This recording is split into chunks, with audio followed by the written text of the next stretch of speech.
You may have thought about living a little more simply, fewer things less to manage, and a mind that feels a bit lighter. But somehow things stay the same. The house isn't that messy, the workload isn't that heavy, yet you're still tired, still feeling like you're not doing enough, still wondering why all the effort hasn't made life feel more put together. This video isn't here to teach you how to be a perfect minimalist, and it's not asking you to get rid of everything you own. I'll be sharing 7 very small tips inspired by how people in Japan, one of the cultures most closely associated with minimalist living, create a sense of lightness from very ordinary, everyday choices. You don't need to do all of them.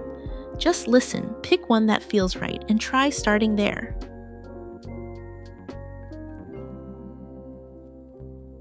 This first idea may sound abstract, but it has a very strong impact on how we feel in everyday life. Many times, feeling tired doesn't come from a messy home, but from being surrounded by things that are no longer beautiful. A scratch on the table, a chipped cup, an old item whose color has faded. They seem small, but quietly. They make you feel uncomfortable, as if everything is reminding you that you haven't done well enough. Wabi-sabi is how Japanese culture looks directly at this. They don't see wear and tear as flaws that need to be hidden, but as traces of time proof that objects have been used and lived alongside people. When I began to apply Wabi-sabi, the first thing I did wasn't fixing or replacing anything. It was stopping. The invitation here is very simple.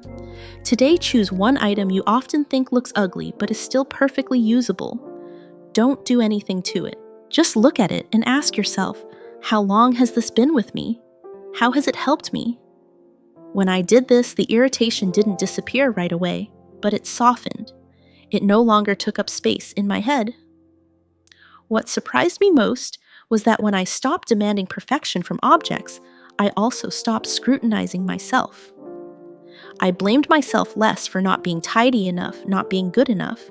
I no longer wanted to buy something new just because the old thing wasn't beautiful. When I stopped buying from emotion, the house naturally became more orderly. And when the house felt lighter, my mind did too, even though I hadn't decluttered anything else. That sense of lightness doesn't come from changing everything at once. It often begins with small shifts like this. In the next video, I'll share some unexpectedly interesting habits from everyday life in Britain, where simplicity shows up in quiet, practical ways that might surprise you.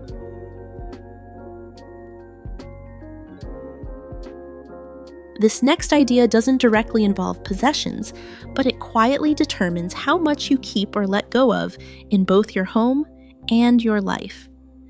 Many people feel overwhelmed not because they have too much, but because they don't know what they're living for. When that's unclear, we tend to keep everything just in case, take on extra work, in case it's useful later, and live in constant fear of letting go of the wrong thing. Ikigai is the Japanese word for a reason to live. It sounds big, but in reality, it's very ordinary. Ikigai isn't a grand goal or an achievement to show off. It's simply what makes a day feel meaningful, even when that day is very simple. You don't need a complicated exercise. Just take a few quiet minutes, no phone, no comparison, and ask yourself one honest question if you weren't living to please others. What would make your life feel worthwhile? For many people, the answer has nothing to do with promotions or big success. Sometimes it's just maintaining a peaceful home, working at a manageable pace, coming home not completely drained, and having time to rest. When I started to clearly name my own Ikigai, the change was obvious. I stopped buying things that sounded interesting but didn't serve the life I wanted. I stopped taking on work just to prove myself or keep up with others, not because I became more disciplined, but because I no longer felt the need. From there, my schedule naturally became lighter, my home felt less crowded, and my mind felt noticeably clearer. Knowing where you're heading makes it much easier to let go of things that don't belong. No forcing, no iron discipline, just no reason to keep what doesn't fit the life you're choosing.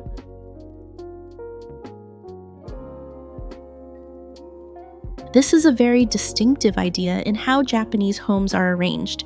It's something I like to call ghost space intentional empty space.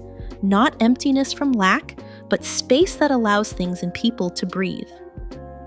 Ghost space isn't about what you add to a room.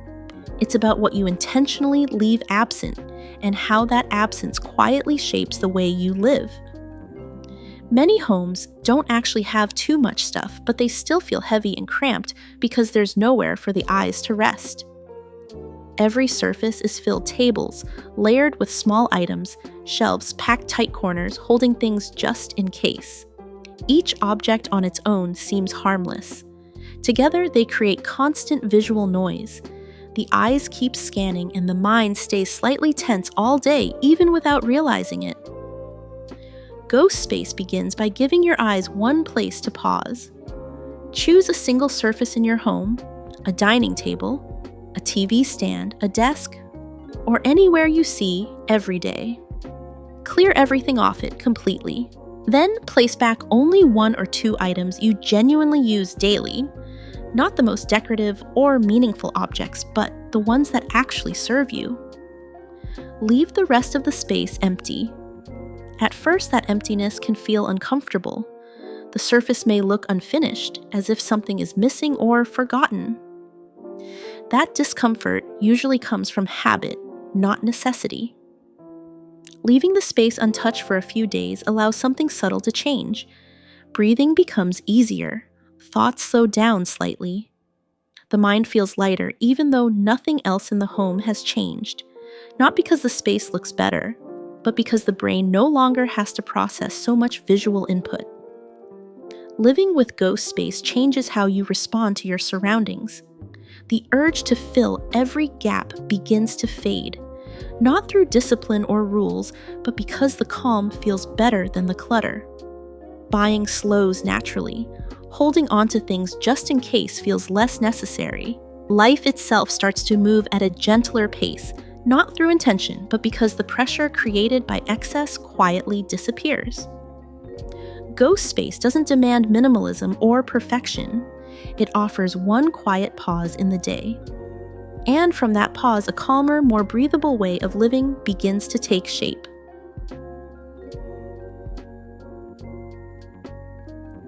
Another very practical, but often overlooked idea is paying attention to the colors and forms of the things around you. Much of our daily exhaustion doesn't come from doing too much, but from our eyes constantly having to process too much. Bright colors, dense patterns, complex shapes, all of these prevent the brain from resting even when you're at home. Japanese interiors often favor simplicity, neutral tones, and natural materials like wood, linen, and stone. Not because they enjoy living with less, but because they understand something important. They will live in this space every day for a long time. Something can look beautiful at first glance, but if your eyes have to see it every day, it slowly becomes a burden if it's too visually loud. You don't need to buy new furniture or redo your home. Just take a moment to look around and ask yourself, which item makes my eyes feel the most tired? It might be a brightly colored pillow, a busy rug, or a decoration you once loved, but now feels heavy. If possible, put it away for a while, move it somewhere less visible, or soften it with something simpler. Reducing just one source of visual noise is enough. The change is subtle, but you'll feel it. When your eyes rest, your mind rests too.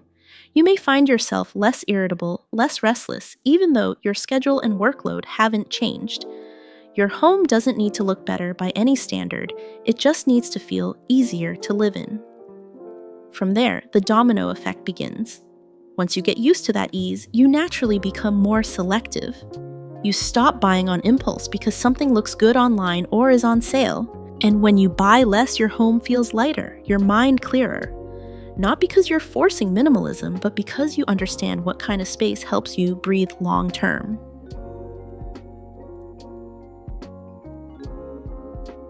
Your home may already feel more organized, but a packed daily schedule can keep exhaustion firmly in place. Many people declutter their spaces, sort their belongings, and still move through the day feeling rushed, pressed for time, and constantly out of breath. The problem isn't effort or discipline, it's that the schedule itself hasn't been cleared. In Japan, there is the concept of Kaizen, continuous improvement through small, thoughtful changes. Applied to everyday life, Kaizen isn't about optimizing productivity or squeezing more into each hour. It's about gradually removing the small things that quietly drain energy. Not major responsibilities, but the habits and obligations picked up over time. The things done automatically out of politeness, expectation, or fear of disappointing someone. A simple place to begin is by looking at the week ahead and noticing one item that exists purely because it always has. Something done because that's how it goes, or because saying no feels uncomfortable, even though the desire to do it isn't really there. It could be a meeting that adds little value, a social plan that consistently leaves you depleted, or a task everyone assumes you'll take care of. If it's possible, removing just that one item can be enough.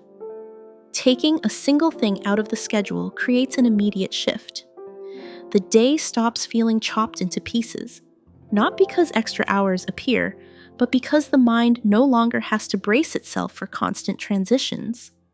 There's less internal rushing, less mental preparation, less pressure to move quickly from one role to the next.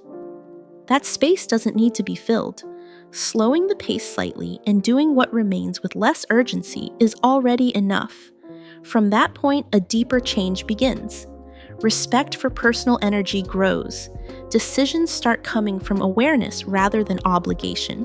With that awareness, choices about what to keep, possessions, commitments, even relationships become clearer.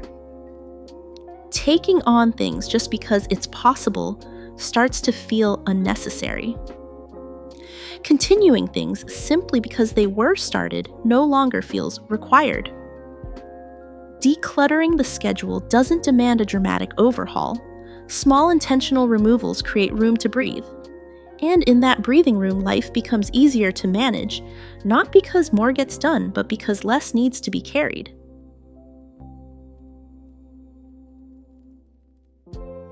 A major reason the mind stays cluttered even after the home feels lighter and the schedule has slowed down is the amount of information taken in every single day.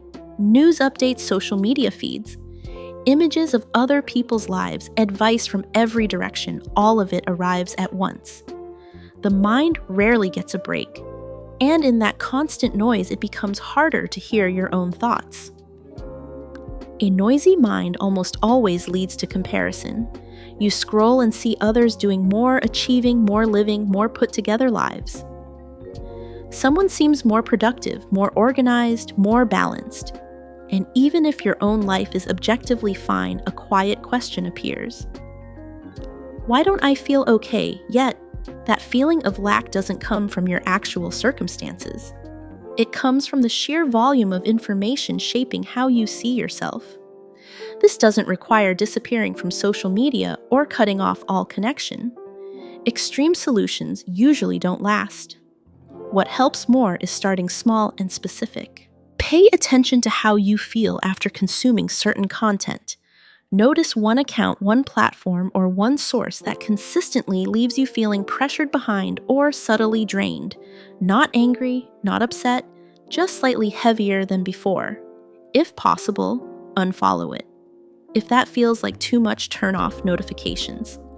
One small adjustment is enough to begin. As information decreases, the shift is surprisingly clear. The mind becomes quieter, not empty, but less crowded. Thoughts don't race as much. There's more space between reactions. In that quieter state, it becomes easier to notice what you actually need, what you genuinely enjoy, and what pace feels sustainable for you, not the pace suggested by everyone else. Hearing yourself again changes how you move through life. The urge to keep up starts to fade. You stop chasing other people's versions of success, organization, or happiness. What others have no longer feels like a measurement of what you're missing. Instead, attention turns back to what feels right in your own life.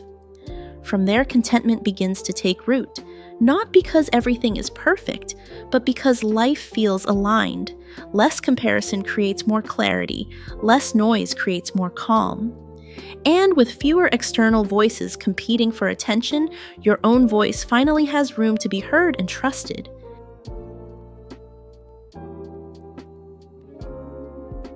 This final idea matters deeply because it touches the part of life that quietly determines how much energy you have each day. Not everyone who enters your life needs to stay close. In Japanese culture, social circles are often intentionally small but deeply rooted. The goal isn't popularity or constant connection, but relationships that nourish rather than drain. A surprising amount of exhaustion doesn't come from work or household responsibilities. It comes from relationships that require continuous effort.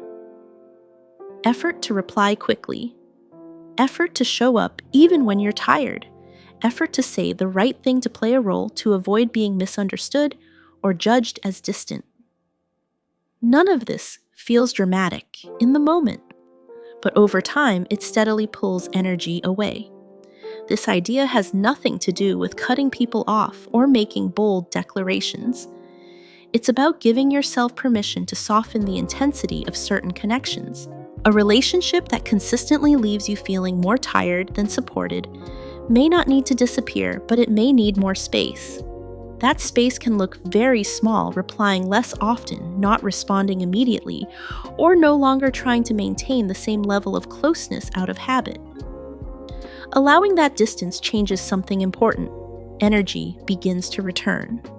The constant feeling of needing to be available fades. There's less pressure to explain yourself, to keep up, to stay on. With energy no longer stretched thin, everything feels lighter. Your thoughts slow down, your reactions sudden, and your days feel less compressed. From this lighter place, living honestly becomes easier. Time spent with people comes from desire, not obligation. Saying no longer requires long explanations or guilt. Attention naturally shifts toward relationships that feel mutual, steady and supportive connections that give back rather than take. This is the final domino effect. Living in alignment with your own energy without forcing, without constant effort, creates simplicity across everything else. Less emotional clutter leads to less physical clutter. Fewer draining commitments lead to clearer schedules. Fewer mismatched relationships make room for ones that truly fit. Not because minimalism is the goal, but because life begins to feel balanced, breathable, and genuinely livable.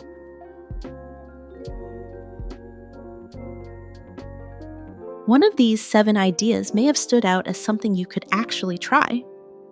Feel free to leave a comment and share which one you'd like to start with. You don't need to do everything at once. One small step is enough to notice a change. Curiosity about how people elsewhere keep life simple can lead to some interesting discoveries. The next video will explore some surprisingly interesting habits of the British ones that feel a little unusual, yet very practical in everyday life. Subscribe if you'd like. Life to feel just a little lighter each day.